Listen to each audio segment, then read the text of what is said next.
अपनी जान पर खेल के इस समय बूचा पहुंचे हैं। अपनी जान पर पहुंच के बूचा पहुंचे वो रिपब्लिक भारत की टीम इस समय बूचा पहुंच चुकी है, जो बिल्कुल एपिसेंटर है, जहां पे बताया जा रहा है कि मौत का तांडव। और ये देखिए, और ये जरा तस्वीरें देखिए, ये जरा तस्वीरें देखिए। शवन मेरे साथी पहुंच चुका है इस समय बूचा। शवन सेन इस समय बूचा में है। शवन इज इन बूचा और वो वहां के लोगों से बात कर रहा है और पीछे की तस्वीरें देखिए अपने आप में बयां कर रही हैं।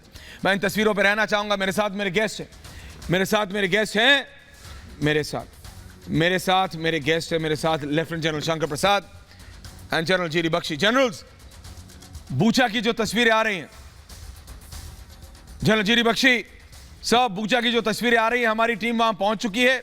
सो we are giving you first hand visual sir. ऐसा लग रहा है सर ये शहर कभी जीवित नहीं था। It's a dead town. General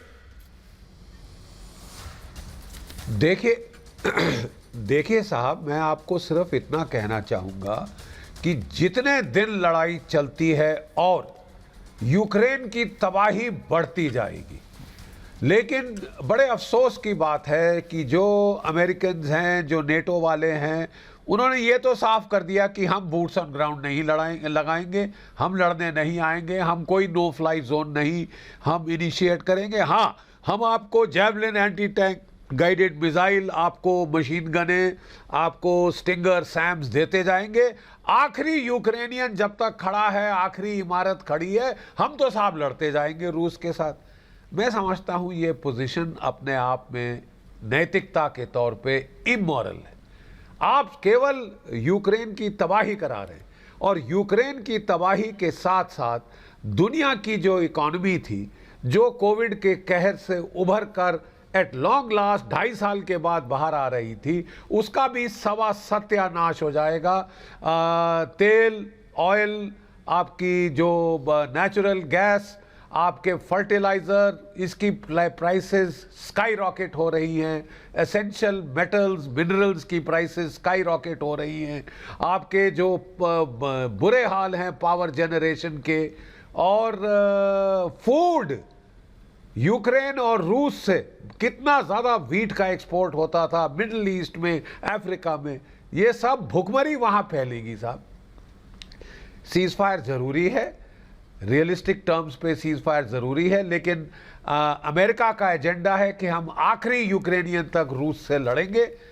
वो चाहते हैं कि ये लड़ाई कुछ महीने खिंचे ताकि पुतिन की जो है जगहसाई हो, पुतिन साहब छोटे दिखें पूरी दुनिया के सामने, और केवल इस मैलवोलेंट प्लेजर के लिए वो यूक्रेन को दांव पे लगा चुके हैं और ज़ेलेंस्की साहब को बड़ा वो एक प्लेटफॉर्म दे रहे हैं। दुनिया भर में वो तमाशबीन बने, नाच करें, रोएं, पिटें, गाएं। लेकिन जितने दिन बीत रहे हैं, यूक्रेन की तबाही निश्चित है।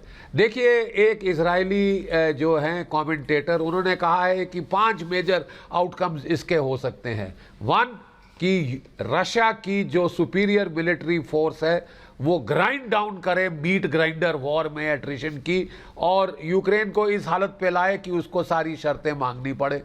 दूसरी है कि ये लड़ाई खिंचती जाए कई महीने, और फिर जब तक दोनों साइड थक ना जाएं नरसंहार से, तब तक ये लड़ाई चले, और तब तक जो है ताली बजाएगा वेस्ट और उत्साहित करेगा ज़ेलेंस्की साहब को कि तुम हीरो हो, लेकिन तुम्हारा देश जीरो हो जाएगा। तीसरा है कि साहब बड़ी एस्केलेशन हो सकती है, ये लड़ाई फैल सकती है यूक्रेन के बाहर, पोलैंड में और रोमानिया में, इत्यादि इत्यादि, और फिर ये न्यूक्लियर थ्रेशोल्ड क्रॉस करके वर्ल्ड वॉर 3 भी जा सकती है। तो अब कौन सी ये पोजीशन अल्टीमेटली उभर कर आएगी बाहर, तबाही का मंजर तो आपने सबको दिखा दिया है। ये तो केवल एक शहर है, मारियोपोल जाइए, खार्किव जाइए, जहां जाइए तबाही। ईस्ट यूक्रेन में एक शहर खड़ा नहीं रह गया, वेस्ट यूक्रेन में भी कई शहर लवीव वगैरह तबाह हो चुके हैं। अब आप कितनी और तबाही चाहते हैं? कितनी और तबाही से अमेरिका खुश होगा, नेटो प्रसन्न चित्त होगा? क्योंकि वो आखिरी यूक्रेनियन तक लड़ रहे हैं, यूक्रेन को मोहरा बना के वो ताली बजा रहे हैं, शाबाश शाबाश, क्या अच्छा लड़े, क्या अच्छा।